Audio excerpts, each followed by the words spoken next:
இன்றைக்கி ஆடிப்புறம். கோலம் போடுறதுக்கு முன்னாடியே காரும் பைக்கும் எடுக்கணும்னு சொல்லியிருந்தா வெயிட் பண்ணியிருப்பேன்.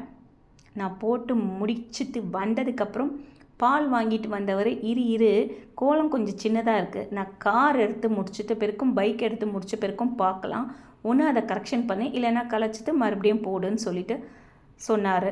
அதே மாதிரி காரும் பைக்கும் எடுத்ததுக்கப்புறம் பார்த்திங்கன்னா கோலம் பாதி காணாமையே போச்சு. அதுக்கப்புறம் கலைச்சிட்டு மறுபடியும் போட்ட கோலம் தான். ஆரம்பிக்கும் போதே கொஞ்சம் பெருசாக போடு அப்படின்னு என் கணவர் சொன்னார். போன வாட்டி போட்டது குட்டியாக இருந்ததான். குட்டியாக இருந்தாலும் அழகாக இருக்கணும்னு நான் நினைப்பேன். அவங்க பார்வையாக பெருசாக போடணும்னு நினைப்பாங்க.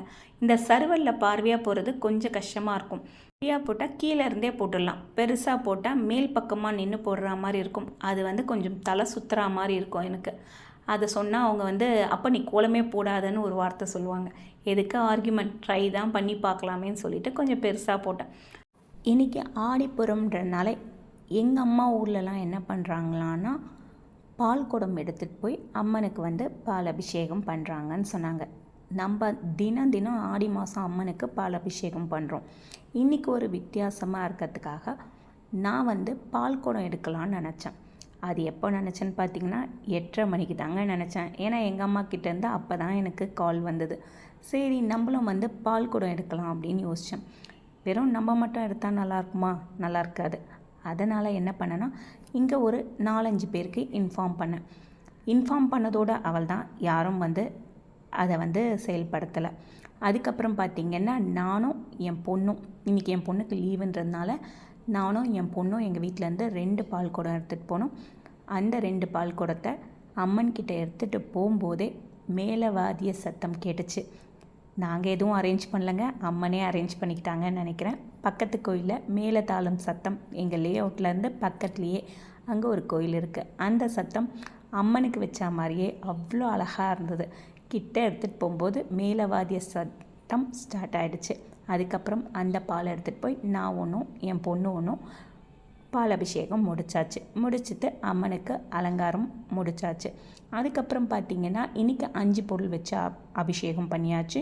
இன்றைக்கி சந்தன காப்பும் அம்மனுக்கு உதட்டுக்கு சாயமும் குங்குமத்தால் பண்ணேன்.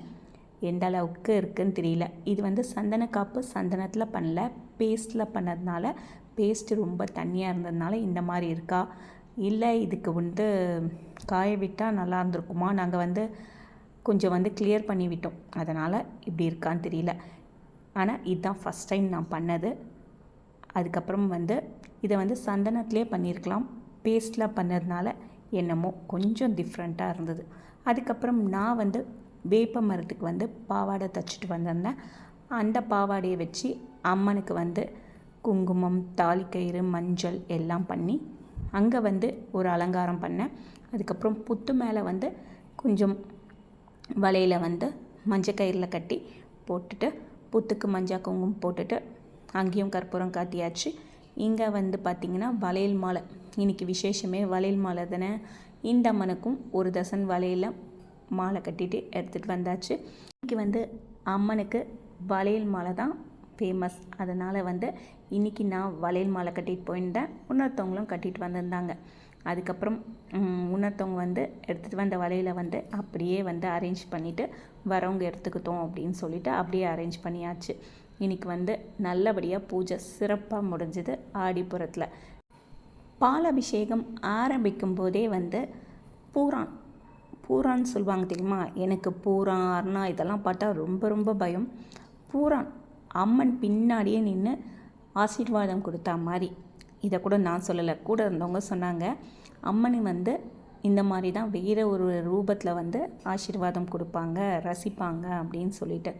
இன்றைக்கி இந்த பூஜையை ஒரு பூரான் அம்மன் சிலைக்கு பின்னாடி, ஆக்சுவலாக அம்மன் ஊர்ந்து போய் சிலைக்கு பின்னாடி ஒரு சுவத்தில் போய் நின்ட்டாங்க. அதுக்கப்புறம் நான் அபிஷேகம் அலங்காரம் எல்லாம் முடிக்கிற வரையும் எதுவுமே பண்ணாமல் அந்த சுவத்துலேயே நின்றுட்டு இருந்தாங்க. அதுக்கப்புறம் பார்த்திங்கன்னா எல்லா அலங்காரமும் முடிஞ்ச பிறகு பாவாடைக்குள்ளே போன பூரானை காணோம், சிலைக்குள்ளே போய் மறைஞ்சிட்டாங்கன்னு சொல்லி பக்கத்தில் இருக்கவங்களாம் சொன்னாங்க. ஏன்னா சிலைக்குள்ளே ஒரு ஓட்டை இருந்துதான், அந்த ஓட்டை வழியாக போயிருக்கலாம் அப்படின்னு சொல்லிட்டு சொன்னாங்க. அதுக்கப்புறம் பார்த்திங்கன்னா அந்த பூரான் தான் அம்மனாக அந்த இதுவெல்லாம் ரசித்து ஆசீர்வாதம் பண்ண மாதிரியும். அதுக்கப்புறம் பார்த்திங்கன்னா இன்றைக்கி பயங்கர காற்றடிச்சு விளக்கெரிஞ்சி சாம்பிராணி எரிஞ்சு ஊதுவத்தி எரிஞ்சு பூஜை கற்பூரம் ஆரத்தி காமிக்கிற வரையும் நல்லபடியாக எரிஞ்சு அம்மனை நல்லா குளிர வச்சு சந்தோஷமாக வீட்டுக்கு வந்தோம்.